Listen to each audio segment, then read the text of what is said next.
Hallelujah. एक अद्भुत गवाही। ये बाई जिसका हाथ रेशे से भर चुका था और डॉक्टर ने बोला कि आपका हाथ ऑपरेशन करके काटना पड़ेगा। ये बाई को डायबिटीज की बीमारी थी जिसके कारण इनके हाथ के ऊपर जख्म बन चुका था और 4 दिन से ये बाई सो नहीं पाए थे, बहुत ज्यादा तकलीफ में थे। और कैसे जब ये सुखपाल राणा मिनिस्ट्री में आए और परमेश्वर के दास के द्वारा जब इनके ऊपर हीलिंग प्रेयर की गई और कैसे परमेश्वर ने इनको तकलीफ से राहत दी, कैसे इनका हाथ काटने से बच गया और आज ये ब्रदर बिल्कुल फ्री हैं। इस गवाही को इनके मुंह से सुनते हैं। सारे भैन भरावां नूं जय मसीह दी। सब तो मैं पहला परमेश्वर का धन्नवाद करदा, फिर परमेश्वर के दास जी का धन्नवाद करदा। मैं सकत्तर सिंह कोट खालसा न्यू बदी डिस्ट्रिक्ट अमृतसर का रहने वाला हाँ। मैं अपने जीवन की सब तो वड्डी गवाही देन जा रहा। सन 2003 में मैनू शुगर की बीमारी हो गई, जिस कारण मैं काफ़ी मैडिसन खाधियाँ पर कोई भी असर नहीं होया। सन 2018 के मेरे पैर से एक जख्म हो गया, जिस कारण मैं काफ़ी दवाइयाँ खाधियाँ। मेरा ड्यूटी से जाना बहुत औखा हो गया, मेरे पैर में रेशा वगना शुरू हो गया। इसे जख्म के कारण मेरे को तुरया फिरया नहीं सी जाता ਅਤੇ ना पैर चबली पै सकती सी, ना मैं ड्यूटी ते जा सकता सी।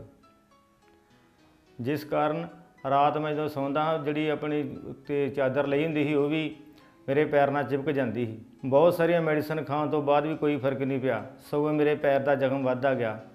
तो डॉक्टरां ने बोलिया कि तुहाडा पैर कटना पवेगा, नहीं तो तुहाडे होर भी मुश्किल वध सकती है। बहुत सारे डॉक्टरों तो बाद मैं धार्मिक स्थानों पर गया, सुखना सुखियाँ तांत्रिक बाबा को गया, मैं फांडे करवाए पर मेरा पैर नूं कोई फर्क नहीं पिया। फिर किसी ने मैनूं प्रभु यसू मसीह बारे दस्या तो मैं सुखपाल राणा मिनिस्ट्री दे विच आया।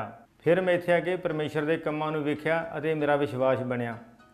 अते मीटिंग तो बाद परमेश्वर के दास जी ने मेरे लेहंड प्रार्थना की अते प्रार्थना तो बाद परमेश्वर ने चमत्कार किया कि जो इन्नियां मैडिसन 4 महीने खाण तो बाद भी नहीं सी जख्म ठीक होया, वो परमेश्वर ने 5 दिनों में ही ठीक कर दिता। पर अफसोस की गल कि परमेश्वर ने मेरे जीवन में एडा वड्डा चमत्कार किया, पर मैं फिर भी कदी कदाई मतलब चर्च के विच घट आउंदा जां मीटिंगां रैगूलर नहीं अटैंड कीतियां जां परमेश्वर के अनुसार मैं नियमां के अनुसार नहीं चलिया। फिर मैं अपने रजेवां विच रुगा रहा, काम कार विच बिजी रहा अते सोचा भी प्रॉब्लम आवेगी तो चलिया जावांगा, लगातार चर्च विच जाण दी कोई लोड़ नहीं। जिस कारण मैं बाकी धार्मिकता वांग ही परमेश्वर के राज नूं समझदा रहा। इस कारण मैं अगे वध नहीं पाया अते शैतान नूं मेरे जीवन में काम करने का मौका मिलिया अते लॉकडाउन दौरान ही मेरे शुगर कारण फिर हत्थ ते जख्म हो गया और मेरा बहुत सारा हत्थ सुज गया अते उहदे विच रेशा वगदा, बहुत सारा रेशा वगदा रहा अते तकलीफ बहुत हुंदी सी। रात मैं सौ नहीं सी सकदा। फिर मैं सिविल हॉस्पिटल गया अते उत्थों के डॉक्टर ने मैनूं गुरु नानक एमरजेंसी का रैफर कर दिता अते डॉक्टर ने मेरा हत्थ वेख के कंडीशन वेख के कहा भी तुहाडी ऑपरेशन करके उंगल कटनी पवेगी अते मैं डर के वापस आ गया। फिर मैं ऑपरेशन नहीं कराया अते बहुत सारिया जगह ते गया अते फांडे भी करवाए पर कोई भी फर्क नहीं पिया। अते फिर मैं अपने बेटे नूं कहा कि पहला भी मैं सुखपाल राणा मिनिस्ट्री दे विच मेरा पैर ठीक होया सी, जे मैं फिर सुखपाल राणा मिनिस्ट्री विच जावांगा तो चंगा हो जावांगा। अते मैं फिर सुखपाल राणा मिनिस्ट्री विच आया अते परमेश्वर के दास मैनूं मिले। फिर परमेश्वर के दास ने सानूं सिखाया कि अगर तुसीं परमेश्वर के नाल सही मन नाल चलोगे तो कोई भी हालात नहीं आएगा अते होर भी परमेश्वर के राज दीआं गल्लां दसियां अते साडे लई प्रार्थना कीती।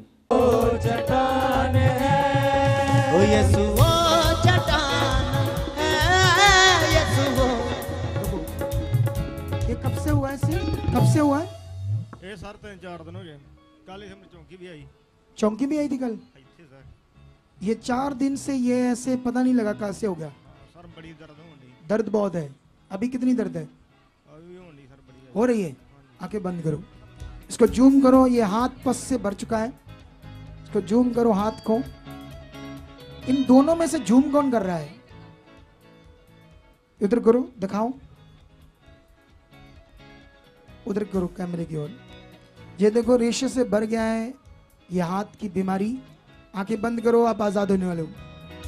चल चल डेवल, छोड़ इसकी बॉडी को, छट shut in the name of Jesus. चल ऐ शैतान, इसकी जीवन में बीमारी देने वाले शैतान, इसके शरीर में ये जो बीमारी दी है तूने, निकल। इस हाथ में जितना ये रेशा भर गया है, ये शैतान दर्द दे रहा है, ये आज सारा रेशा पस बाहर आ जाए, फ्री। इस रेशे को, इस बीमारी को मैं बाहर निकालता हूं और इसकी जिंदगी से शैतान को निकल, निकल शैतान, शट शट, निकल इसकी जिंदगी से, चल आउट आउट, फ्री ना नेम ऑफ जीसस, फ्री। इसको वहां चेक करो, अभी दर्द खत्म हो चुकी होगी, इसको बोलो चेक करके आओ। ਪ੍ਰਾਰਥਨਾ ਤੋਂ ਬਾਅਦ ਪਰਮੇਸ਼ਰ ਨੇ ਮੇਰੇ ਜੀਵਨ ਵਿੱਚ ਵੱਡਾ ਕੰਮ ਕੀਤਾ ਅਤੇ ਮੇਰਾ ਹੱਥ ਪੂਰੀ ਤਰ੍ਹਾਂ ਠੀਕ ਹੋ ਗਿਆ। ਆਹ ਵੇਖੋ ਮੇਰਾ ਹੱਥ ਹੁਣ ਬਿਲਕੁਲ ਠੀਕ ਆ, ਬਿਨਾਂ ਆਪਰੇਸ਼ਨ ਤੋਂ ਹੀ ਮੇਰਾ ਪਰਮੇਸ਼ਰ ਨੇ ਹੱਥ ਠੀਕ ਕਰ ਦਿੱਤਾ ਅਤੇ ਉਂਗਲੀ ਮੇਰੀ ਕੱਟਣ ਤੋਂ ਬਚ ਗਈ ਹੈ। ਹੁਣ ਮੈਂ ਇੱਕ ਮੈਸੇਜ ਦੇਣਾ ਚਾਹੁੰਦਾ, ਜਿਵੇਂ ਮੈਂ ਅਣਗਹਿਲੀ ਕੀਤੀ, ਪਰਮੇਸ਼ਰ ਨਾਲ ਸਹੀ ਨਹੀਂ ਚੱਲਿਆ। ਤੁਸੀਂ ਬਣੇ ਰਹੋ, ਖਰੇ ਰਹੋ, ਪਰਮੇਸ਼ਰ ਖਰੇ ਰਹਿਣ ਨਾਲ ਹੀ ਜੀਵਨ ਵਿੱਚ ਕੰਮ ਕਰਦਾ ਹੈ। ਅਤੇ ਹੁਣ ਅਸੀਂ ਆਪਣੇ ਪਰਿਵਾਰ ਵਿੱਚ ਪੂਰੀ ਤਰ੍ਹਾਂ ਖੁਸ਼ ਹਾਂ ਅਤੇ ਰੈਗੂਲਰ ਸੰਗਤੀ ਵਿੱਚ ਆ ਰਹੇ ਹਾਂ। ਇਸ ਵੱਡੀ ਗਵਾਹੀ ਲਈ ਮੈਂ ਪਰਮੇਸ਼ਰ ਦਾ ਧੰਨਵਾਦ ਕਰਦਾ ਅਤੇ ਪਰਮੇਸ਼ਰ ਦੇ ਦਾਸ ਦਾ ਧੰਨਵਾਦ ਕਰਦਾ। ਸਾਰਿਆਂ ਨੂੰ ਜੈ ਮਸੀਹ ਦੀ।